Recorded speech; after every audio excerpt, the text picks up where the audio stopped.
Have you ever looked at a Rubik's Cube and just thought, this thing would be so much better with obnoxious rainbow flashing lights?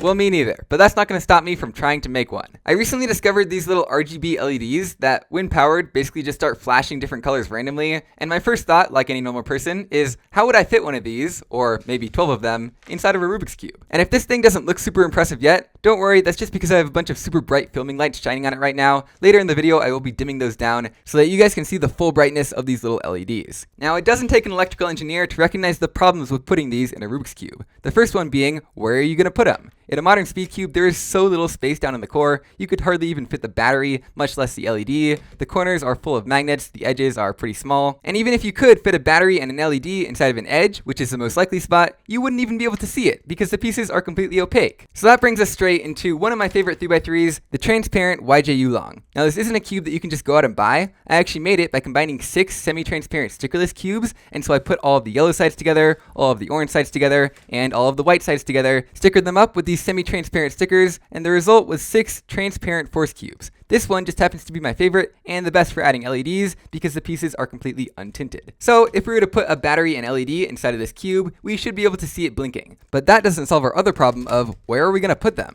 Well, I've done a bit of looking around and I found that the best spot is actually inside of the edges. Because this is an older cube, it's actually super easy to just pop them open, and as you can see, we can stick a battery inside and close it back up again. And there's actually a little bit of wiggle room in there, which should be enough to fit an LED as long as you bend the leads correctly to squeeze it in there. It's a little bit of an unconventional approach, having a battery in every single piece, but I just don't see any other easy way to fit more than one LED into a Rubik's Cube where all the pieces can move around in any order without just having a battery in each piece. And so luckily, along with my 12 LEDs, I also have 12 of these little batteries. Now, if you know anything about LEDs, you might be concerned about me connecting them directly up to a battery like this without a series resistor, but these are just 3-volt coin cell batteries. I believe the exact size is 1632, and these LEDs are actually rated for 3.5 volts. I've checked the current draw and everything. It seems to be totally reasonable. And so for this short-term application, I am perfectly fine with not bothering with resistors. The thing that I'm actually more worried about is just physically bending the leads to fit inside of the edge piece. I think basically I need the LED to be right up against the battery like this, and so I'm gonna have to bend one of the leads up over the battery to hit the other side, which might be a little bit tricky. And so for that reason, and because I only have a limited number of these RGB LEDs, I'm actually gonna be doing a quick practice round with a set of white LEDs. So these ones just glow white, just boring old normal LEDs, but they should look pretty dang cool when I put one in every single edge piece, assemble the cube, and turn the lights off. I can't wait to solve an internally illuminated Rubik's Cube. That just sounds so cool to me.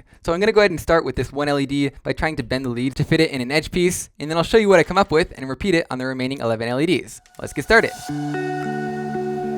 Okay, well that is a tight fit, but I think I got the leads bent in the exact right way to get it to work. I actually needed a tiny piece of electrical tape on there just to prevent this lead from touching both sides of the battery. But as you can see, with the leads bent just like this, it works perfectly. So let's go ahead and get on with the rest of the time lapse.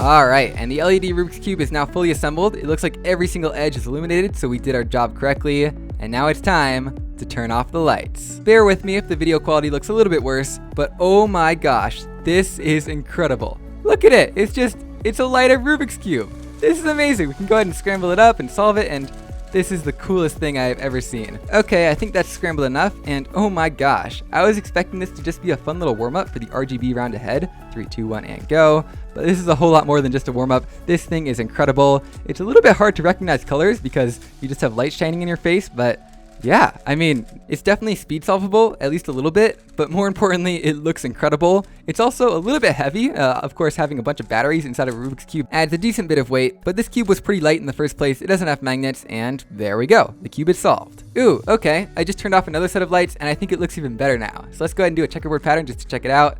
And oh my gosh, I just can't get over how cool this looks. I just want to do endless patterns on it now. Here's a super flip, and there we go.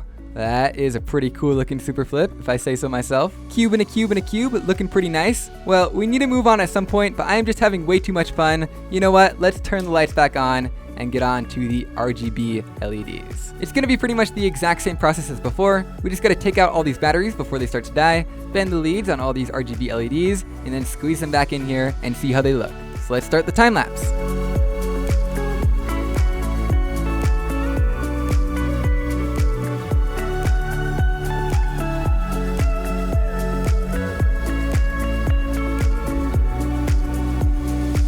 Alright, the RGB cube is assembled and it looks like everything is still on. Yep, I had a bit more trouble with these LEDs staying powered inside the pieces. The leaves just didn't want to bend as easily. And with the lights off, oh my gosh, what have I created? Look at this thing. What is even going on?